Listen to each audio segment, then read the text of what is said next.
There's a version of this story I told my mother once over the phone, somewhere between the third cup of tea and the moment she said, "Just tell me what happened, Daniel." And I did. Badly. Stumbled over the parts that mattered, rushed through the parts that didn't, and left out the one thing that would have made her understand all of it. So I'm going to try again. It was November. That particular kind of November that London saves for moments it wants you to remember.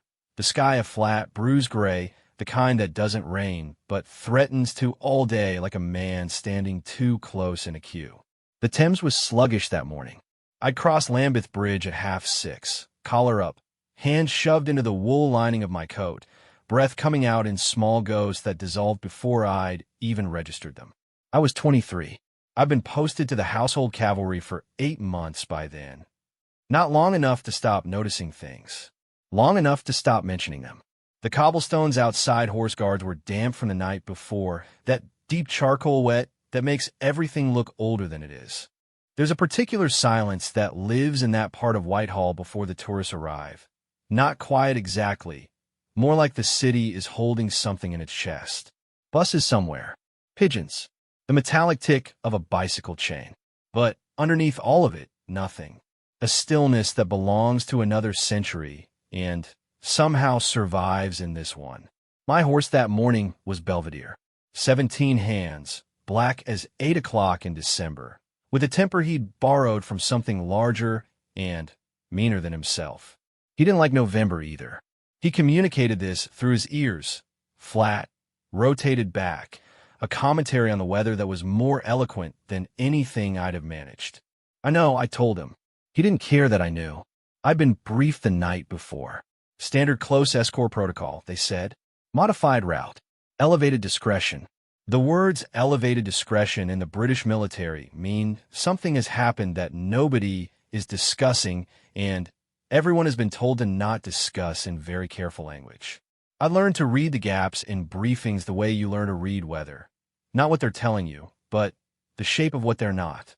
The name I was given, I won't use it here, and I won't dress that refusal up as protocol because it isn't.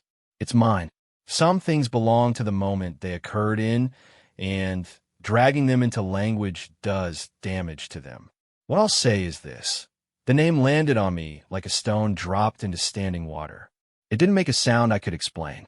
Just rings, moving outward, until they reached some edge of me and disappeared. I'd known that name since I was 9 years old. My gran had a photograph. Not framed. She wasn't that sort of woman. She kept it tucked into the back cover of a paperback she'd had since before my father was born, a slightly foxed copy of something I never read. And when I'd ask about it, she'd say that was a different sort of day. Gran was economical with sentiment the way certain people are economical with money. Not because they don't have it, but because they understand its weight. She took it out once when I was 9, maybe 10, and held it at the edge of the kitchen table so I could see. It was a public event. Crowds. A formal procession of some kind. And there, half-turned toward the camera, was a figure I recognized from television, from school projects, from the way adults' voices changed slightly when the name came up, a particular quality of softness that they probably thought they were hiding. She came to ours once, Gran said. Not to visit. Just, she was there. And we were there. That was the whole story. But I thought about it. More than made sense. The way you think about things that are too large to hold. So you turn them over instead from different angles, hoping the size of them will eventually fit something inside you. I didn't go into the household cavalry because of that photograph. I want to be clear about that because it would make a neater story, and I don't trust neat stories. I went in because my options at 20 were university, which I couldn't afford to feel about either way, or service, which made something in my chest go quiet in a way I needed. I was suited to it. The discipline wasn't a burden. The precision felt like relief. But the photograph was there in some anteroom of myself when they read me that name the night before. I didn't mention it to anyone. The morning brief was short. Our commanding officer had the kind of face that delivered information the way a fax machine delivers documents, efficiently, without expression, with the implication that whatever you did with the contents was your concern and not his. Elevated discretion. Modified route. Standard protocols to apply. He looked at each of us for exactly the same duration as he looked at all the others, which is its own kind of message.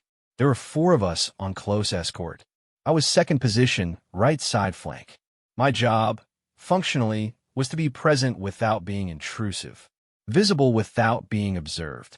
The paradox of it was something I'd gotten used to, the way you get used to standing in rooms and becoming part of the furniture, except the furniture is made of 17-hand horses and dress uniform and the very specific weight of being asked to be both shield and wallpaper simultaneously. What they don't tell you, what nobody tells you because it's not the kind of thing that fits in a briefing, is what to do with yourself when the thing you're protecting is something you've been carrying in some quiet corner of yourself for 14 years. I didn't know what to do with myself. I braided Belvedere's mane the way I always did, working from the pole back, fingers moving from muscle memory, while my brain sat somewhere slightly outside my body having a conversation it wasn't sharing with me. Belvedere tolerated this. He was tolerating a lot that morning.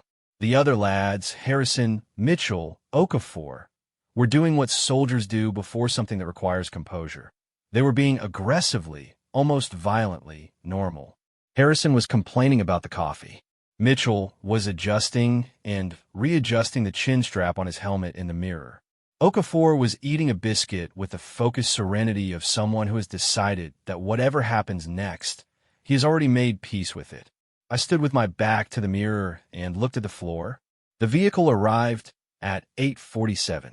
I know the exact time because there's a clock above the east-facing arch at Horse Guards that I've looked at approximately 11,000 times. And that morning I was looking at it the way you look at something you need to stop yourself from looking at something else. 8:47. The light hadn't fully come. London in November doesn't get proper light until nearly 9. And even then, it's the sort of light that apologizes for itself. The convoy was quiet. 3 vehicles. Black, the kind of black that's been cleaned so many times it's become a statement. They moved slowly over the cobblestones. The stones do that to everything, force a certain rhythm, a pace that belongs to ceremony rather than transit, and whether or not that's intentional, I've never been able to decide. We formed up. Belvedere, to his credit, was steady. Whatever feeling he'd had about November had apparently resolved itself into professional indifference. His ears were forward. That's as much as you can ask of anyone, really. The door of the second vehicle opened. And here's the thing I need you to understand, the thing that gets lost when I try to tell this quickly. My training is specifically, precisely, architecturally designed to stop me from looking directly at a principal. You face outward. Your eyes go to the crowd, to the perimeter, to the sight lines and doorways and the spaces between people. You're watching for threats. You're watching for the wrong pair of hands, the wrong kind of stillness in a moving crowd, the person whose eyes don't move the way eyes move when they're just looking. You do not watch the person you're protecting. You make yourself into a wall, a moving, breathing, horse-mounted wall that faces away. So I faced away, and the person I had been carrying in some quiet corner of myself for 14 years walked past me, 3 feet to my left, close enough that I heard the particular sound of their footstep on the cobblestone, a sound I will not try to describe because I will get it wrong, and wrong is worse than nothing. I looked at the far corner of the arch. The clock said 8:49. Harrison's horse shifted. Mine didn't. We moved off. The route took us down toward the mall. November had decided, in the end, not to rain, a concession that felt grudging, like something given without wanting to give it. The plane trees along the mall had already surrendered most of their leaves. What remained was sparse, skeletal, the kind of tree shape that looks deliberate when you're in the right mood. The pavement was faintly wet, reflecting back a gray sky and strips of dull silver between the flagstones. There were people. There are always people. This is the thing about London that outsiders don't quite account for. It is never empty, and its crowds are never fully random. They arrive with a kind of intelligence, clustering where things happen, drawn by some municipal sixth sense to wherever a camera might be pointed. That morning, there were tourists in their proper tourist formations, couples with identical cameras, families where one person has the map and 3 people are disagreeing with it, a school group trailing behind a teacher who has long since stopped believing any of them are listening. And then there were the ones who knew. The ones who'd heard something, or worked it out, or simply arrived with the particular luck of people who are always in the right place.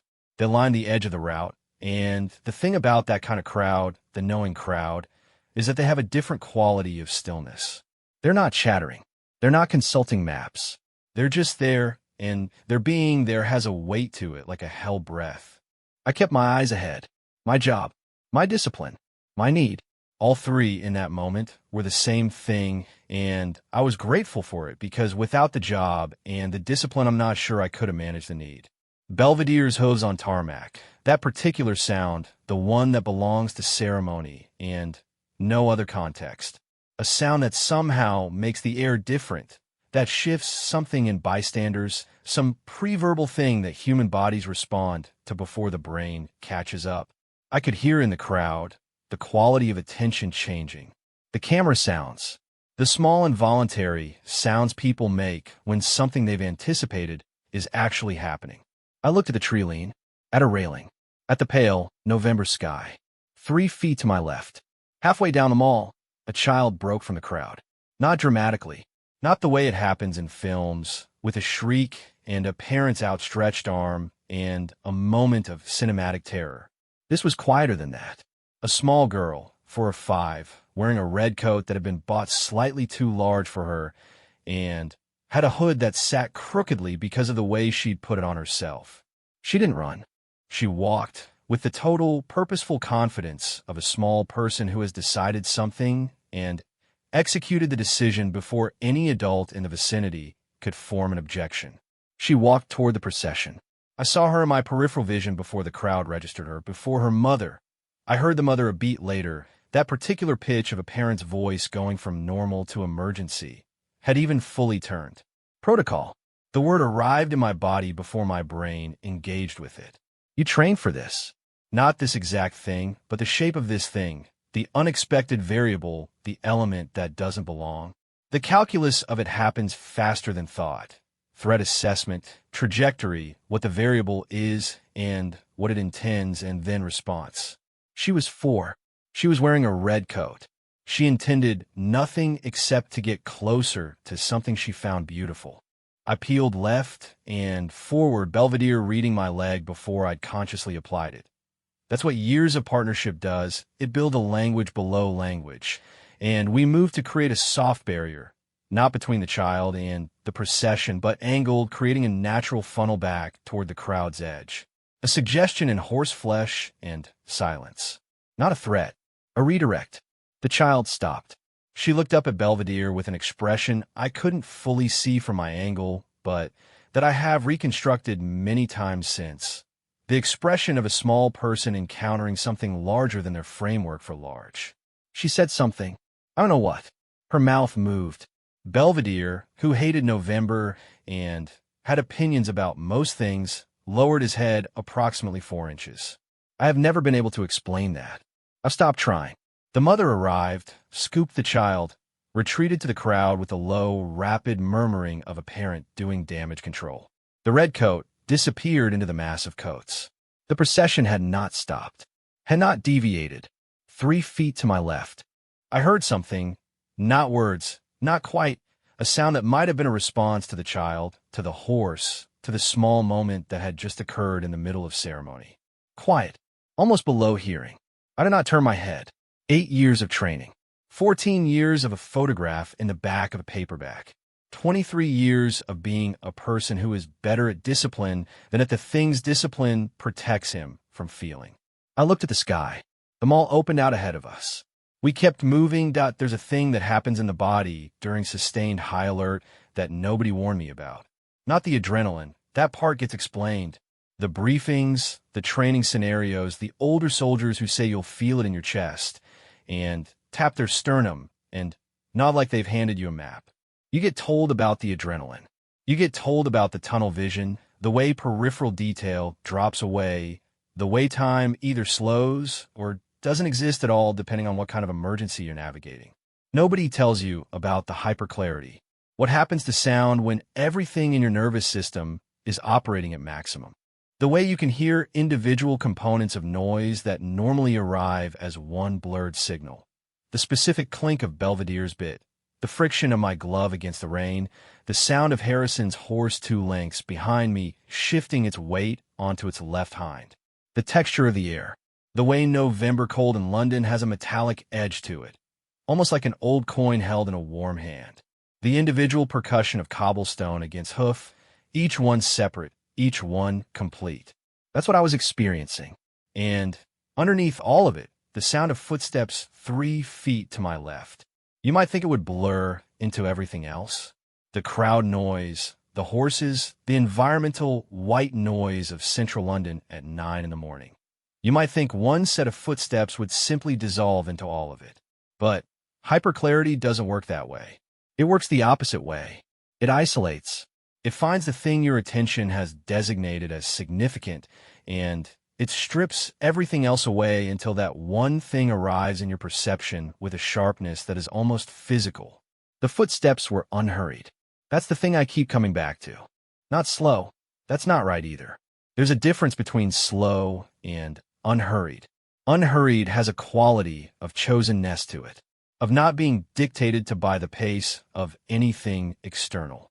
A tempo that belonged to itself, that the ceremony was organized around, not the other way. I had studied that quality without knowing I was studying it. In the photograph, in the half-turn toward the camera, in the posture, in the way Gran had said, that was a different sort of day.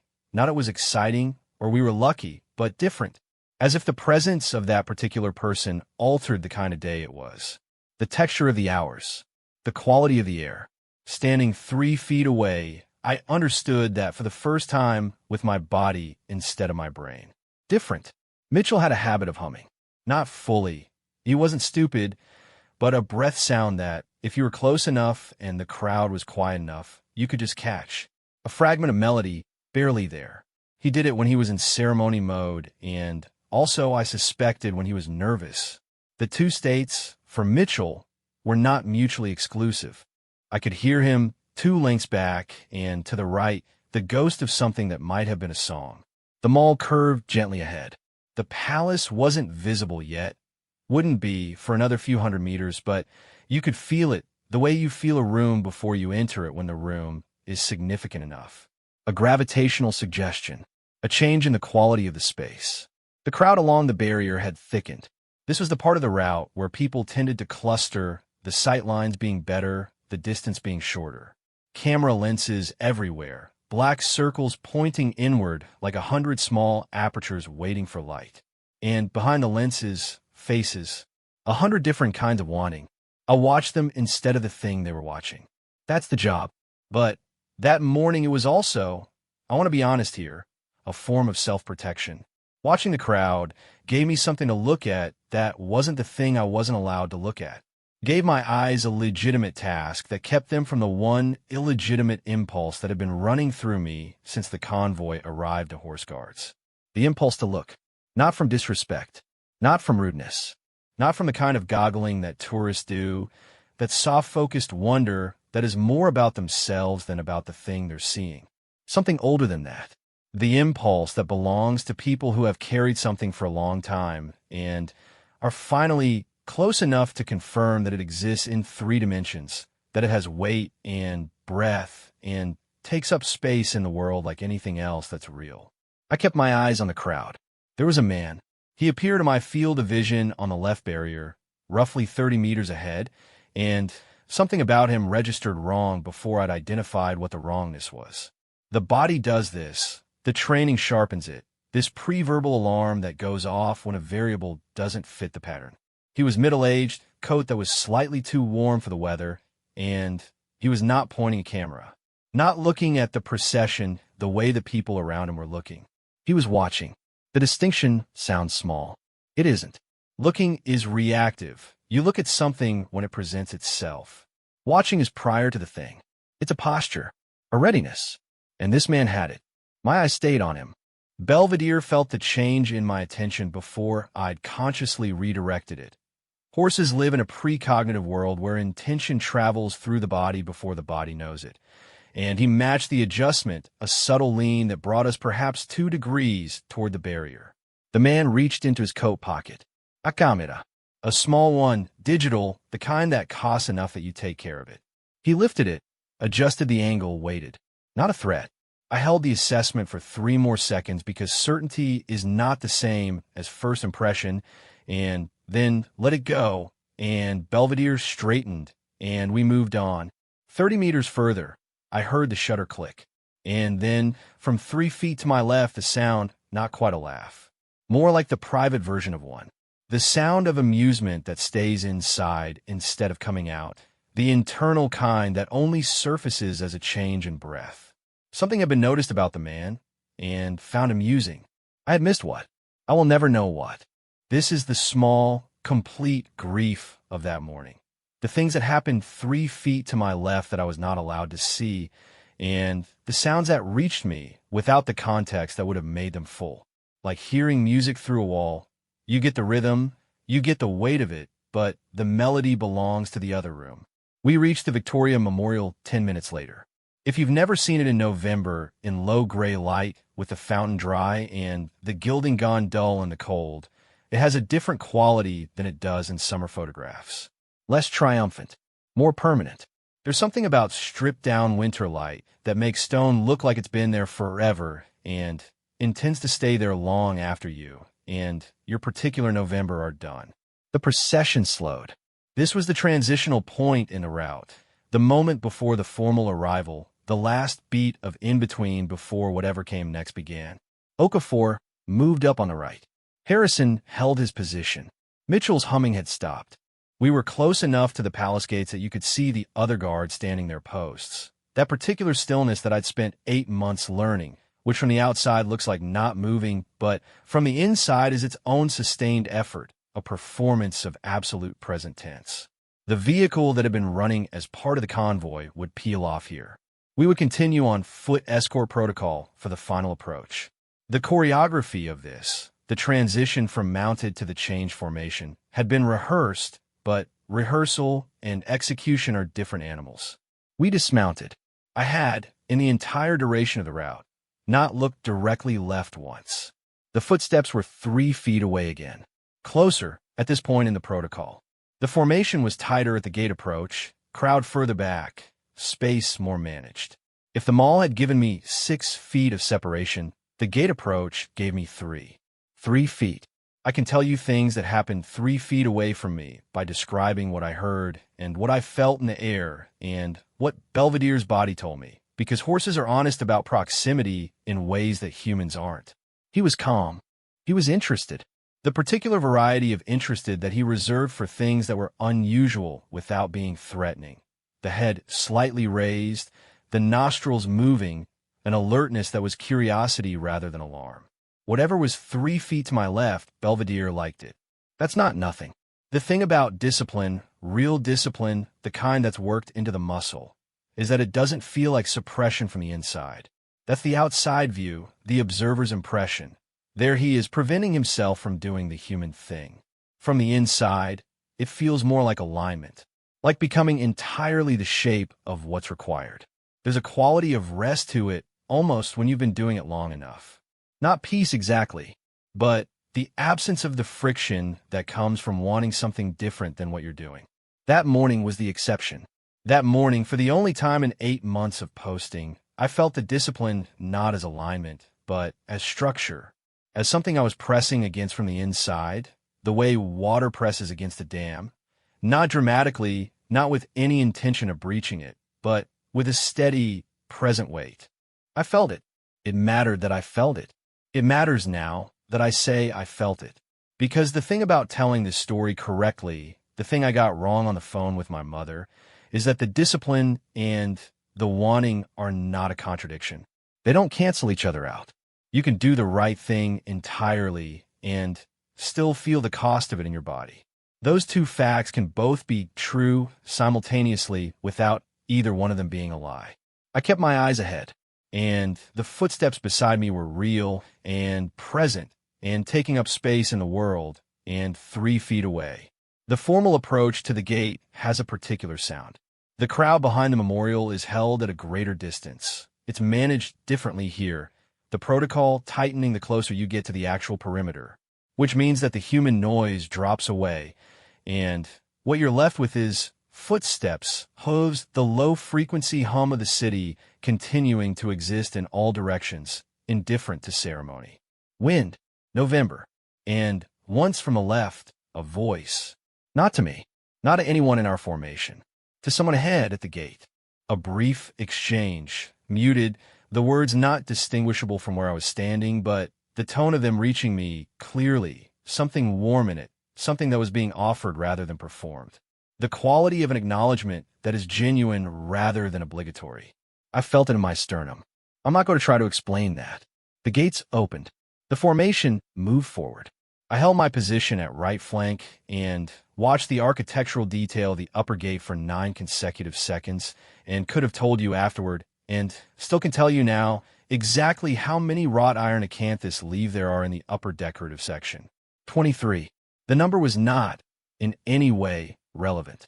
I counted them because counting was a thing to do with the part of my attention that was trying to go somewhere else. 23. We crossed the threshold.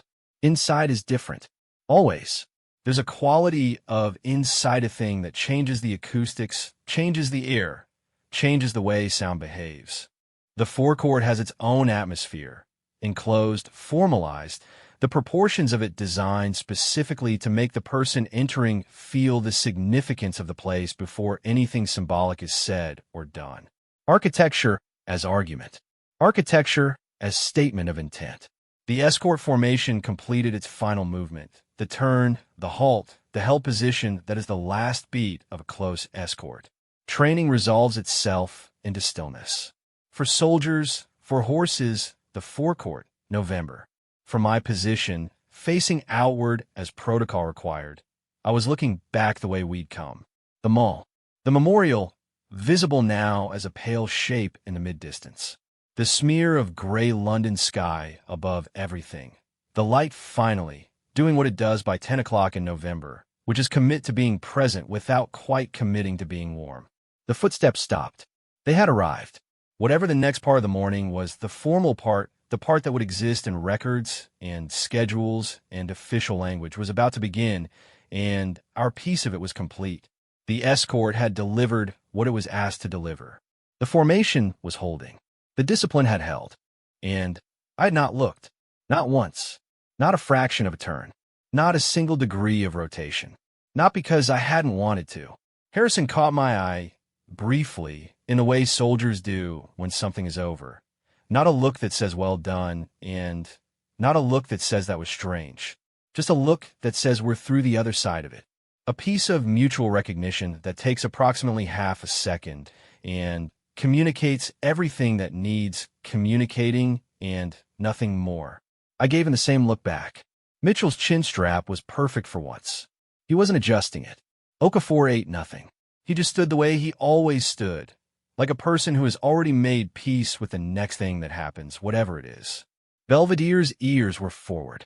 He was looking at something in the middle distance that I couldn't see, and that seemed, from his posture, to satisfy him in some way I didn't have language for. From behind me, from the direction of the entrance, from somewhere in the forecourt interior, I heard something. Not words. A sound that was between a word and not a word. The kind of thing a person makes when they're addressing something, an animal, a child, an old friend, with a warmth that isn't for public consumption, that belongs entirely to the private moment of it. Belvedere's ears moved. He turned his head, slightly, toward the sound. And something happened in the forecourt at Buckingham Palace on a gray November morning that I was not positioned to see, and that I will, therefore, spend the rest of my life only partly understanding. My horse understood it fully. I have always been slightly jealous of that we were dismissed at 11:20. The debrief was short, the way debriefs are when nothing went wrong. A series of confirmations disguised as questions, a checklist completed with the energy of a form being filed. Okafor's horse had been marginally slow on the gate approach. Harrison had anticipated the crowd correctly. My management of the child incident was noted as textbook, which is the highest compliment the British military gives anybody for anything, and which means they've already forgotten it by the time they finish the sentence. I said yes, sir, to the appropriate moments, and held Belvedere by the bridle outside the stable block, and waited for whatever was happening behind my eyes to finish happening. It didn't finish. I called my gran that evening. She was 91 and still answered the phone on the second ring, which she had always done and which I had come to understand was a form of loyalty to whoever might be calling, to the idea that being reached was something you showed up for. She answered at the second ring and said Daniel in the voice she used when she already knew it was going to be a conversation rather than a check-in, the voice slightly lower, slightly more settled. I told her, not everything, but the important thing, the name, the morning, the 3 feet, the not looking. She didn't say anything for a moment. Then she said, "How was the light?" It wasn't what I expected. I've been ready for something else.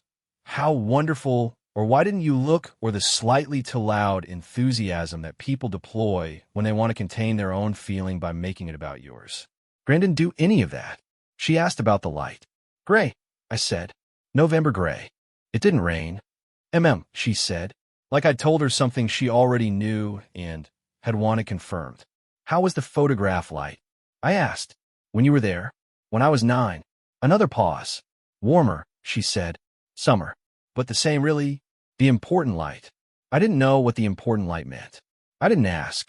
Some things with Gran were best left as handed-over objects rather than things you try to unwrap in conversation.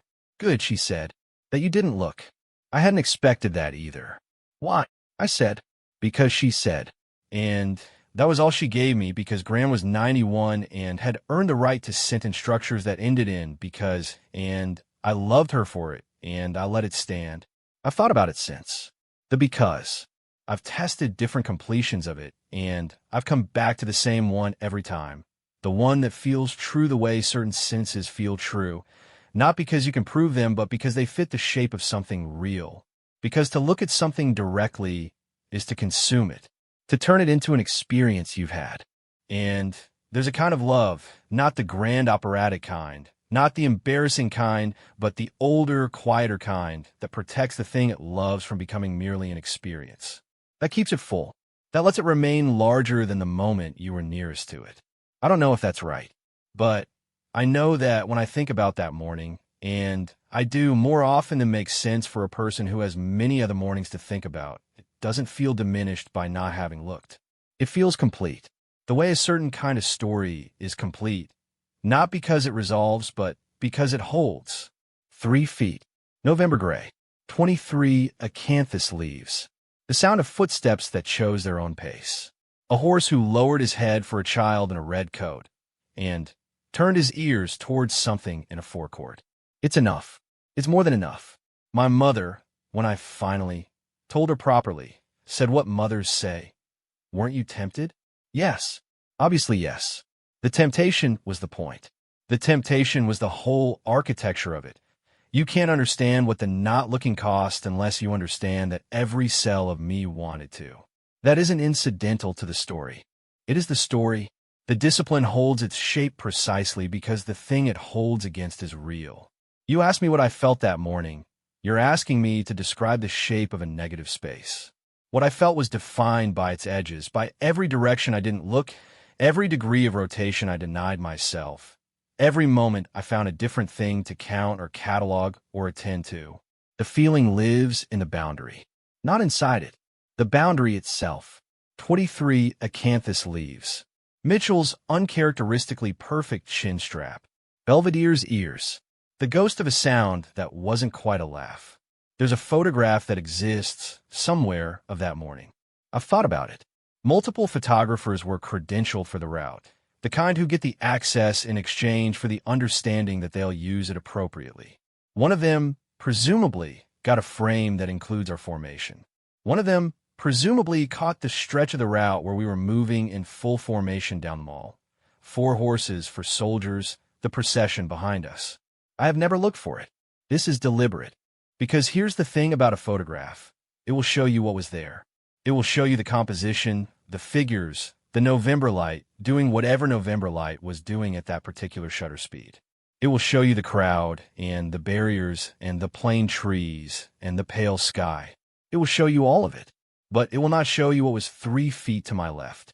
Not because the camera failed, but because the camera can only show you what you can see from where it was standing, and I have no way of knowing where it was standing, and even if I did, even if the photograph put you exactly in my position, in my eye line, with my field of view, what was 3 feet to my left was not where my eyes were, and the camera, like me, would have been looking somewhere else.